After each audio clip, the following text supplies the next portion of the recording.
তখন রাত 2টো বাজে।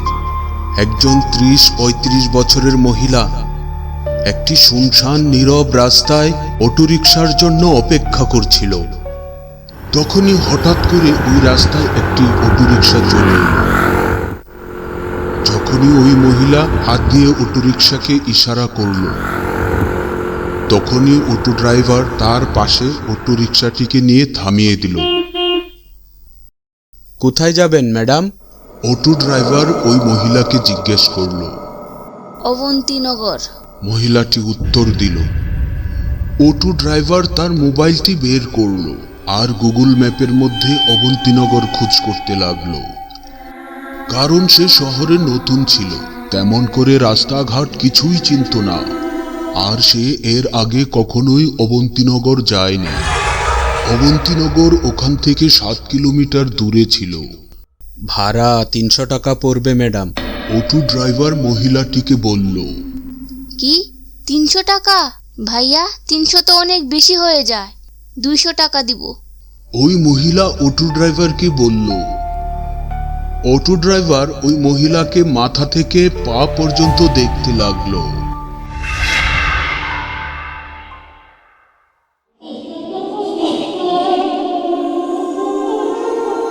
আর কিছুক্ষণ চিন্তা করার পর সে বলল, ঠিক আছে বসুন, আপনাকে ছেড়ে দিয়ে আসি।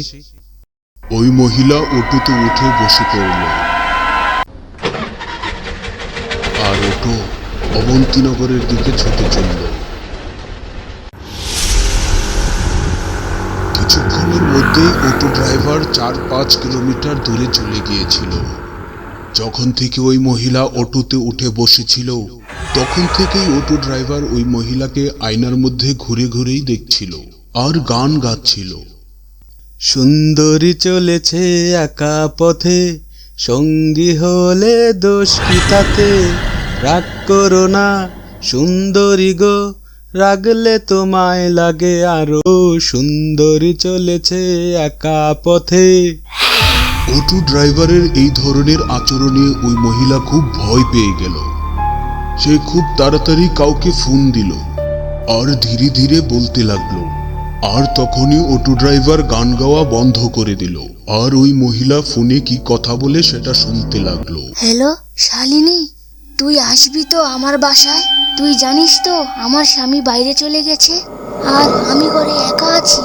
অপর প্রান্ত থেকে উত্তর দিল, না রে, আমি আসতে পারবো না, আমি তো তোমাকে দুপুরেই বলেছিলাম। ফোনের অপর প্রান্ত থেকে ওই মহিলাটি বলল, ঠিক আছে, তোর আসতে হবে না। এটা বলে ওই মহিলা রাগে ফোন রেখে দিল। ওইদিকে অটো ড্রাইভার ওই মহিলার সব কথা শুনছিল। সে জেনে ফেলেছিল যে আজকে রাত্রে ওই মহিলা তার বাসায় একলা থাকবে আর তার বান্ধবীও তার বাসায় আসতে মানা করে দিয়েছিল। অটো ড্রাইভার এখনো ওই মহিলাকে আয়নার মধ্যে ঘুরে ঘুরে দেখছিল আর এই কারণে ওই মহিলা অনেক বেশি ভয় পেয়ে গিয়েছিল।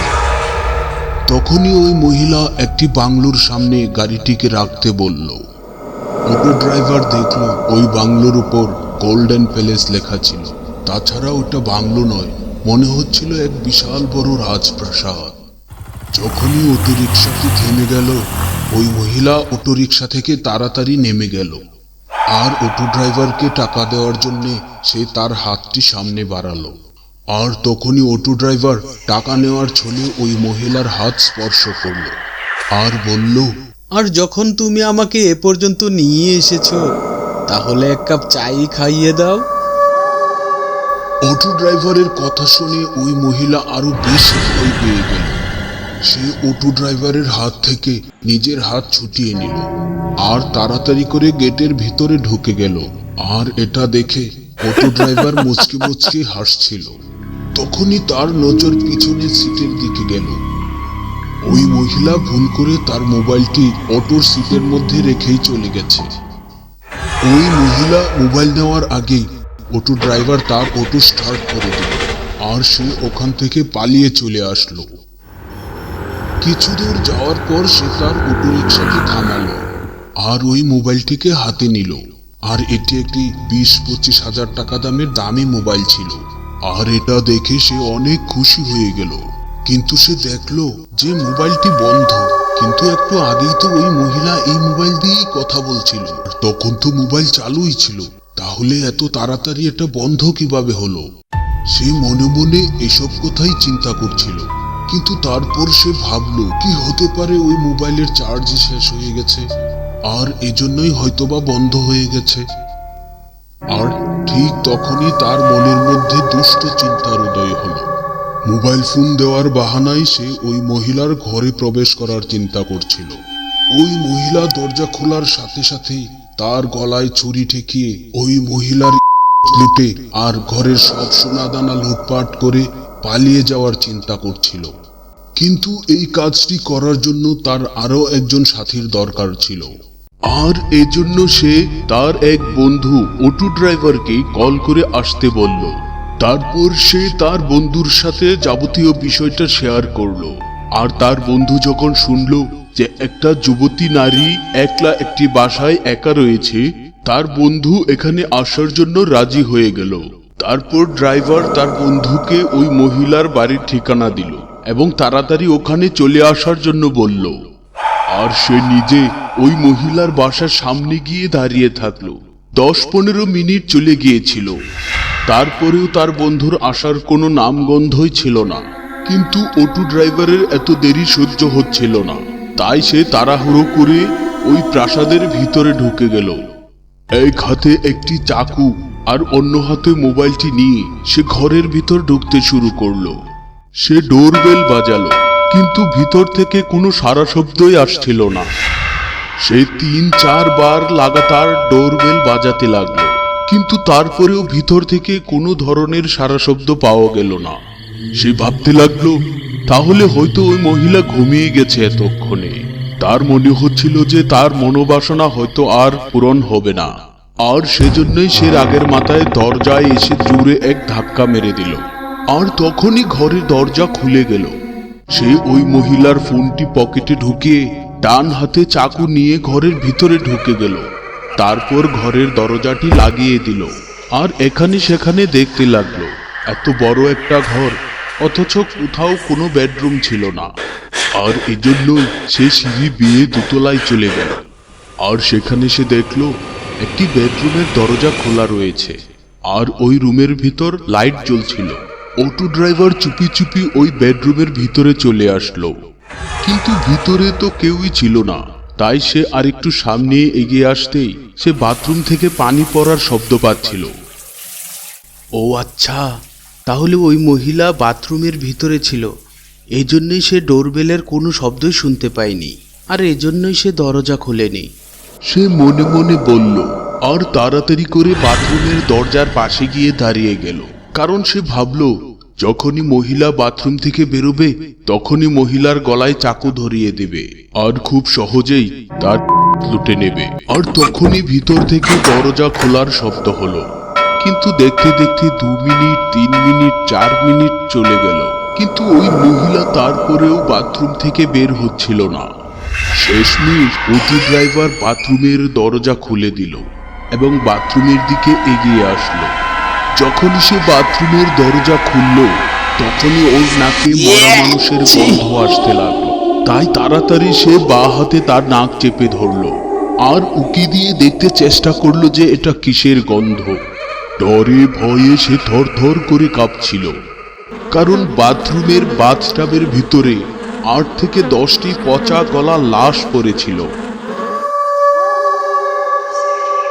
সে প্রচন্ড ভয়ে পিছনের দিকেই যাওয়ার চেষ্টা করছিল, আর তখনই ওই মহিলা পিছন দিকে এসে অটো ড্রাইভারের পেছনে লাথি মারল, আর অটো ড্রাইভার বাথরুমের ভিতরে গিয়ে উল্টে পড়ে গেল। অটো ড্রাইভার বাথরুমের ভিতরে পড়ে যাওয়ার সাথে সাথে ওই মহিলা তাড়াতাড়ি করে বাথরুমের দরজা লাগিয়ে দিল, আর অটো ড্রাইভার তাড়াতাড়ি উঠে দরজা খোলার চেষ্টা করতে থাকলো। সে বারবার দরজা টানতে থাকলো, কিন্তু দরজা খুলছেই না, কারণ ওই মহিলা বাইরে থেকে দরজা লাগিয়ে দিয়েছিল। আর ততক্ষণে সে বুঝে গিয়েছিল যে ওই মহিলা ইচ্ছা করেই তাকে বাথরুমে আটকে দিয়েছে। আর অটো ড্রাইভার দরজা জুড়ে জুড়ে ধাক্কাতে থাকলো আর চিৎকার করে ডাকতে লাগলো, ম্যাডাম দরজা খুলো, ম্যাডাম, আমি আপনার পায়ে পড়ি, দরজা খুল, আমাকে এখান থেকে বাইরে নিয়ে যাও। আমার ভুল হয়ে গেছে ম্যাডাম, আমাকে মাফ করে দাও ম্যাডাম। কিন্তু বাথরুমের বাইরে থেকে কোনো ধরনের জবাব আসছিল না। সেই কোনো সারা শব্দ না পেয়ে বাথরুমের অন্যদিকে তাকিয়ে দেখলো 8 থেকে 10টি লাশ হবে একটির উপর আরেকটি রাখা ছিল। আর সবচেয়ে ভয়ের কারণ ছিল ওইটাই যে প্রত্যেকটি লাশের গায়েই অটো ড্রাইভারের ইউনিফর্ম পরা ছিল। আর এটার মানে এটাই দাঁড়ায় যে প্রত্যেকটা লাশই অটো ড্রাইভার ছিল। বাথটাবের সাথেই অনেকগুলো মোবাইল পড়েছিল। সে এখান থেকে একটি মোবাইল নিল আর পকেটের মোবাইলটি বের করলো, আর দেখতে পেল সবগুলো মোবাইল একই রকম। আর তখনই সে আরেকবার চমকে গেল। আর ততক্ষণে সে বুঝে গেল যে তাকে ধোঁকাবাজির মাধ্যমে ফাঁসানো হয়েছে। ওই মহিলার বলা যে সে ঘরে একলা আছে এবং তারপর অটোতে মোবাইল ফেলে যাওয়া, এই সব কিছুই ওই মহিলার জাল ছিল। আর অটো ড্রাইভার খুব খারাপভাবে ওই মহিলার জালে ফেসে গিয়েছিল। আর সে এটাও বুঝতে পারল যে এখানে মরে পড়ে থাকা প্রত্যেকটি অটো ড্রাইভারই তার মতো করেই ওই মহিলার ফাঁদে পা দিয়েছিল। তারপর তারা এখানে আটকে থাকতে থাকতেই মারা গিয়েছিল। কিন্তু এখন তার সাথে কি হবে এটা ভাবতে ভাবতেই সে বারবার বিচলিত হয়ে যাচ্ছিল। অটো ড্রাইভার কি পারবে এখান থেকে বেরোতে? ওই মহিলাই কি সবাইকে হত্যা করেছে?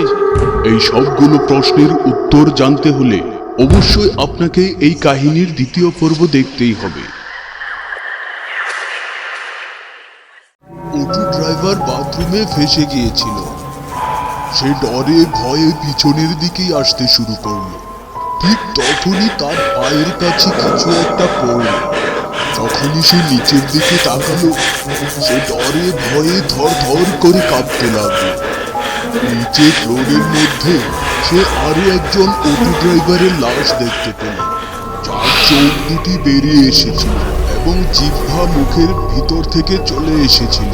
এই লাশটিকে দেখেই মনে হচ্ছিল যে এই মানুষটির মৃত্যু খুব কষ্ট এবং যন্ত্রণাদায়ক ছিল। অটো ড্রাইভার ওই লাশের পাশে একটি টয়লেট ক্লিনার দেখতে পেল। এমন মনে হচ্ছিল যে ওই অটো ড্রাইভার টয়লেট ক্লিনার পান করে আত্মহত্যা করেছিল। সে তাড়াতাড়ি ওই লাশের কাছ থেকে চলে আসলো এবং দরজার সোজা টয়লেটের উপর বসে গেল। তখনই তার মনে হলো যে তার কাছে তো তার মোবাইল রয়েছে। সে তার মোবাইলটি পকেট থেকে বের করলো এবং তাড়াতাড়ি তার বন্ধুকে ফোন করলো। যখনই তার বন্ধু ফোনটি রিসিভ করলো, অটো রিক্সা ড্রাইভার তখনই কান্নাকাটি শুরু করে দিল। রাজু, রাজু আমাকে বাঁচাও, রাজু এই মহিলা আমাকে মেরে ফেলবে। অটো ড্রাইভার ফোনে কথাই বলছিল। ঠিক তখনই তার হাত থেকে কেউ ফোনটা ছিনিয়ে নিল। অটো ড্রাইভার যখন ওই দিকে তাকালো, তখন সে ডরে বয়ে প্রায় মরেই যাচ্ছিল। সে তার চোখকে বিশ্বাসই করতে পারছিল না যে একটি লাশ তার হাত থেকে মোবাইল কেড়ে নিয়েছে। ওই লাশ অটো ড্রাইভারের মোবাইলটি নিয়ে গপ গপ করে গিলে ফেলল। তারপর সেই লাশ আবার তার নিজের জায়গায় গিয়ে শুয়ে পড়ল। অটো ড্রাইভার চোখ বড় বড় করে ওই লাশের দিকে তাকিয়েছিল, কারণ সে ছোটবেলায় তার বাবার কাছে শুনেছিল যে মরে যাওয়া মানুষ কখনো জীবিত হয় না, তারা হাঁটাচলা করতে পারে না। কিন্তু আজ সে বুঝতে পারল যে তার বাবা ভুল ছিল। সে মনে মনে ভাবতে লাগলো, তাহলে এদেরকেই কি ভূত বলে?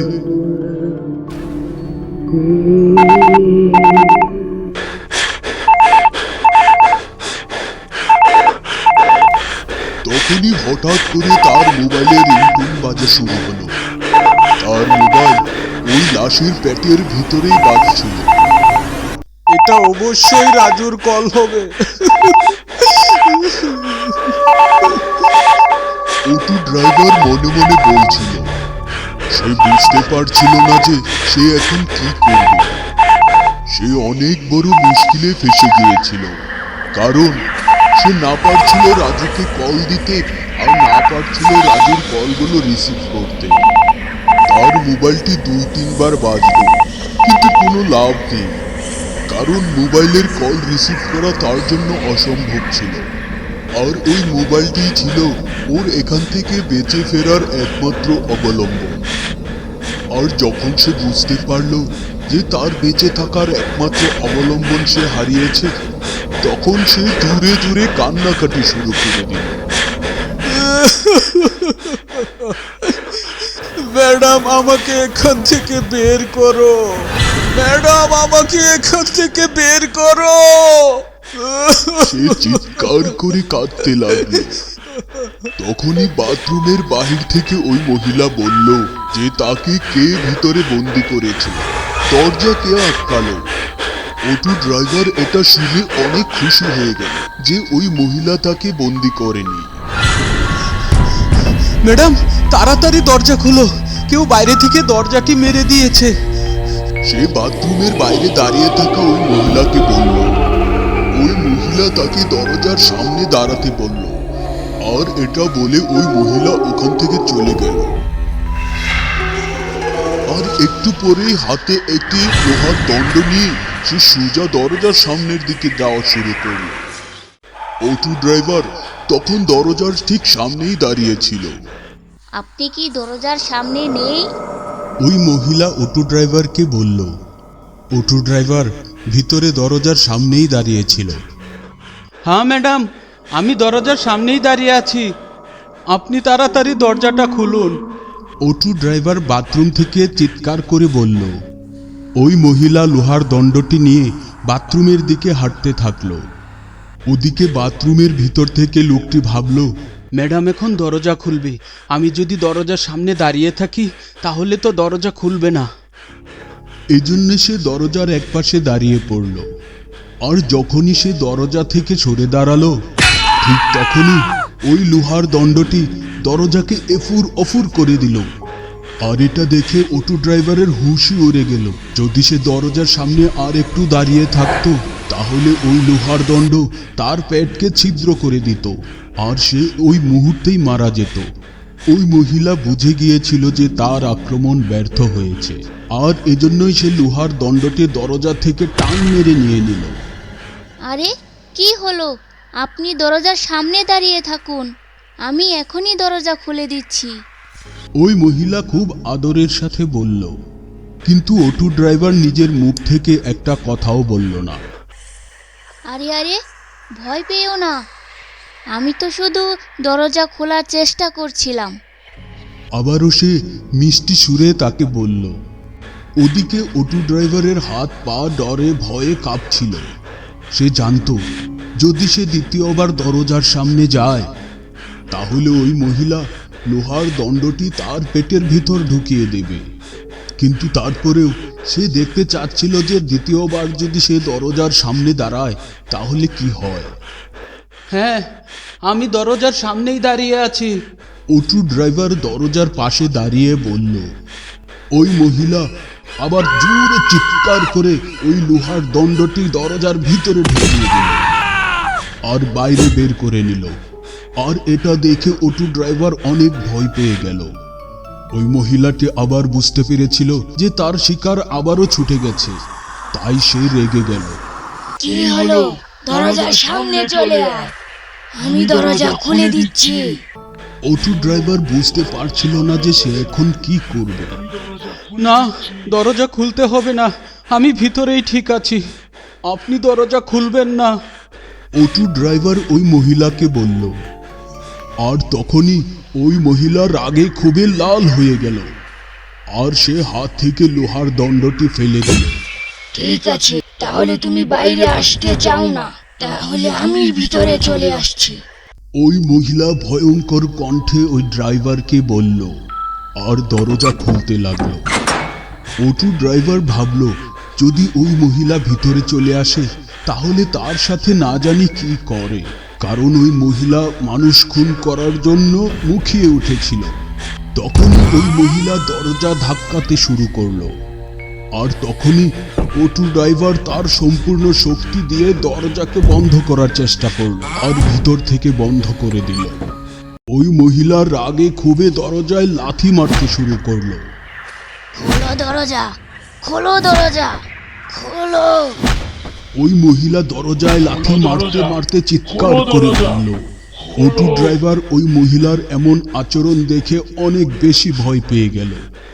সে তার নিজের মাথায় হাত রেখে নিচে বসে পড়ল আর কাঁদতে শুরু করলো।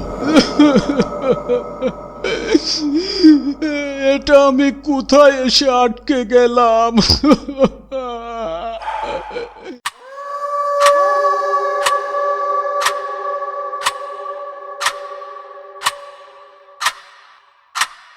সে টয়লেটের সিটের উপর নিজের হাত রেখে চিন্তা করছিল। আর তখনই সে একটি অটোরিকশার আওয়াজ শুনতে পেল। ওই প্রাসাদের সামনে একটি অটোরিকশা এসে দাঁড়িয়ে গেল। সে বুঝতে পেরেছিল যে এটা তার বন্ধু রাজুই হবে। রাজু, তুই চলে এসেছিস? সে উঠে দাঁড়িয়ে জোরে জোরে চিৎকার করে রাজুর নাম নিয়ে ডাকতে লাগলো। রাজু, এই রাজু, আমি এই ঘরে বন্দি আছি। এই মহিলা আমাকে বাথরুমে আটকে রেখেছে। রাজু, রাজু! তখনই ওই মহিলা দরজার উপর জোরে লাথি মারতে শুরু করলো। চুপ করে বসে থাক, না হলে এই লোহাটি তার পেটে ঢুকিয়ে দিব। ওই মহিলা অটো ড্রাইভারকে বলল। আমি চুপ করে থাকবো না। অটো ড্রাইভার অনেক সাহস করে বলল। তখনই ওই মহিলা জোরে জোরে দরজায় লাথি মারতে শুরু করলো। এমন মনে হচ্ছিল যে এখনই দরজাটা ভেঙে যাবে। অটো ড্রাইভার অনেক ভয় পেয়ে গিয়েছিল। ঠিক তখনই প্রাসাদের ডোরবেল বাজা শুরু হলো। আর সাথে সাথেই ওই মহিলা শান্ত হয়ে গেল।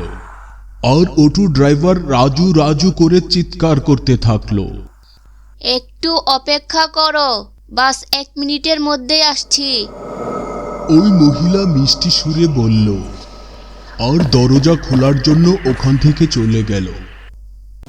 অটো ড্রাইভার বাথরুমের দরজার সামনে চলে আসলো।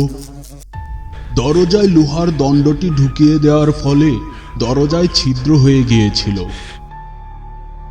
অটো ড্রাইভার একটি ছিদ্র দিয়ে বাইরে দেখতে শুরু করলো। বেডরুমে কেউ ছিল না। 3-4 মিনিটের মধ্যে ওই মহিলা রাজুকে বেডরুমের ভিতরে নিয়ে আসলো।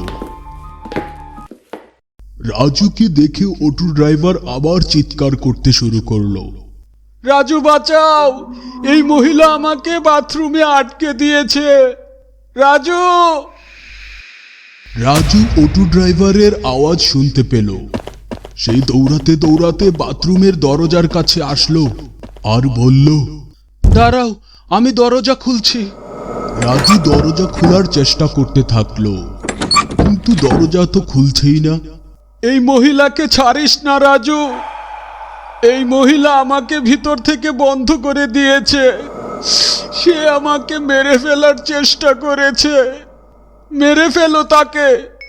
অটো ড্রাইভার রাগে ক্ষোভে রাজুকে এটা বলল। এটা শুনে রাজু রাগে ক্ষোভে লাল হয়ে গেল।